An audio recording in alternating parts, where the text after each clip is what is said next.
All right, all right, all right, all right. Let's talk about it. So I did take a trade, and it was a good trade. I won't lie. I'm about to go over it right now and show you guys why I took that trade. So I'm gonna try and get it to where I could.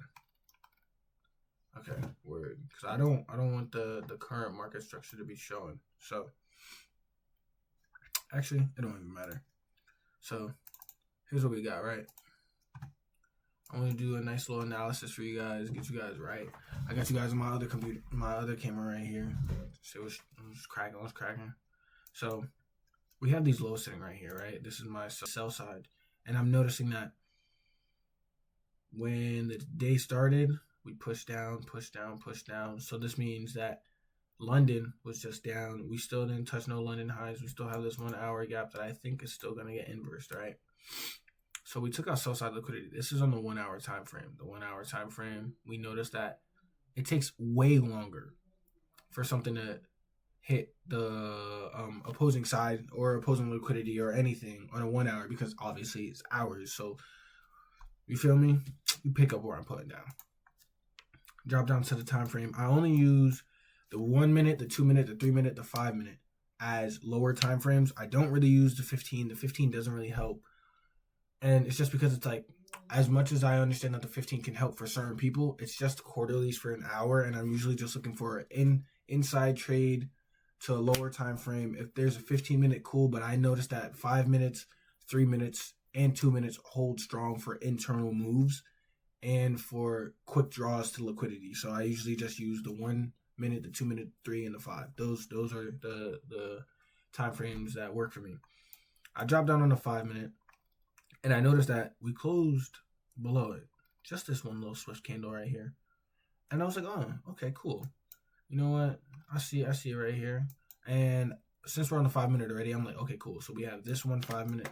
We have this 5 minute fair value gap sitting right here. And we have this other 5 minute fair value gap sitting right here. If you understand and you see these two, pick up where I'm putting down. You can write this down if you want. You don't even have to, but this is something I noticed.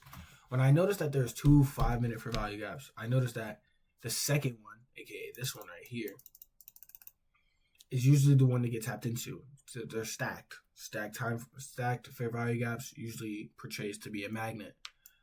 So I had this buy side as well, this little buy side liquidity point. And this is what I wanted. This was the opposing liquidity for me. What I noticed was accumulation sitting right here. Manipulation for, so look, this is another time frame, right? Accumulation, manipulation, distribution. So now I know we're gonna go up just because of the fact that we did form. We barely grazed that. So that's like the smallest SMT you can, like. That's a thin SMT that's just not obvious. Like, you'd have to catch that. If you pick up where I'm putting down. Anyways, if you're not, I can definitely say that what I meant was when there's the lines, the wicks, and there's one wick sitting like, all right, so look, there's a wick sitting like here, and this wick sitting right here. If that wick barely grazes it, and it's just this much space on the candles, tiny SMT you might have to find. That's the only time it gets annoying. But still good, right? So now here's where we apply Justin's model. I already noticed the two fair value gaps, so I know that we're getting a pull up.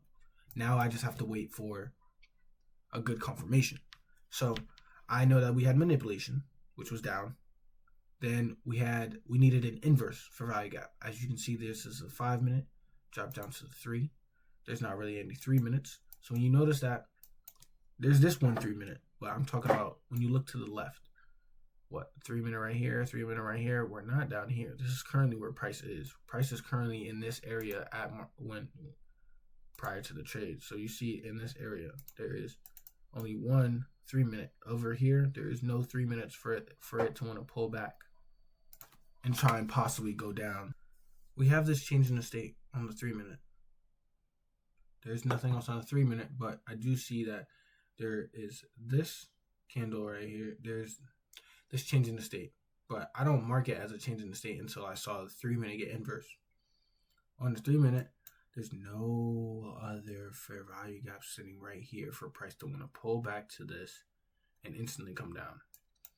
So we have these 2 5s. These 2 5-minutes are the only two things sitting here as a confluence to go up. The only thing that is being used to go up. I don't like that we didn't grab those highs. So as we do that, right? On this 3-minute, we get the change in the state. We get the inverse fair value gap, change in the state. Okay, take the longs. I took the longs, right?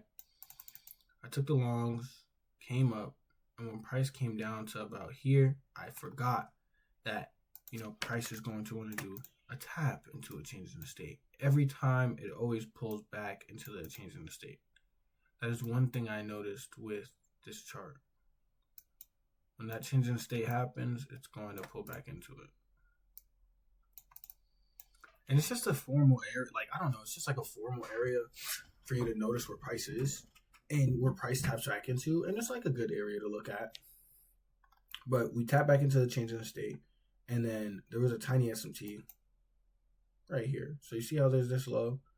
That low prior to it, I thought it was SMT. So here we are, yet again. We tap into it. And the SMT is optional. So when that SMT I had laid out failed, close it out. It makes no point no more. It doesn't help. So after I seen that, I was targeting this 5-minute. Technically, I wanted these highs, these buy side highs. I'm just telling myself that, okay, cool. We might not even. Oh shoot. After we tapped into this 5-minute, I noticed that we had instant rejections after. Because look, we had that one. Look at the 1-minute. Tapped into it. So yeah, we did this 3-minute inverse, 3-minute change in the state. Then we tapped back in. Look, once we closed. Okay, so realistically, this is the change in the state for this upcoming move, but. When I saw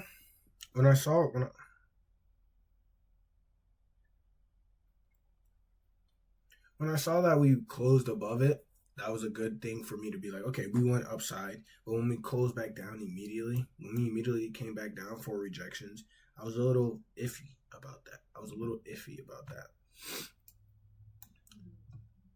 And I didn't really catch no SMT. I didn't see one. I didn't peep it. Nope, there wasn't one. So that was a trade that I took. I liked it. I'll definitely trade that again. There was nothing stopping me from actually wanting to take it again. Beside the only thing that there was nothing stopping me from clicking the button. The only thing that did stop me was the fact that in my head, I was thinking, if price reverses back down and closes below the change in the state, I might be screwed. But I didn't want it to form either a high time frame SMT or even anything that would have possibly convinced the market to go the opposing way. After we tapped into that second 5-minute, I could be completely done. And that's it for the day. I'm only up a little bit, and that's valid. It's a Friday, so I'm not going to trade, obviously not tomorrow. I'm going to trade Monday, or actually not Monday.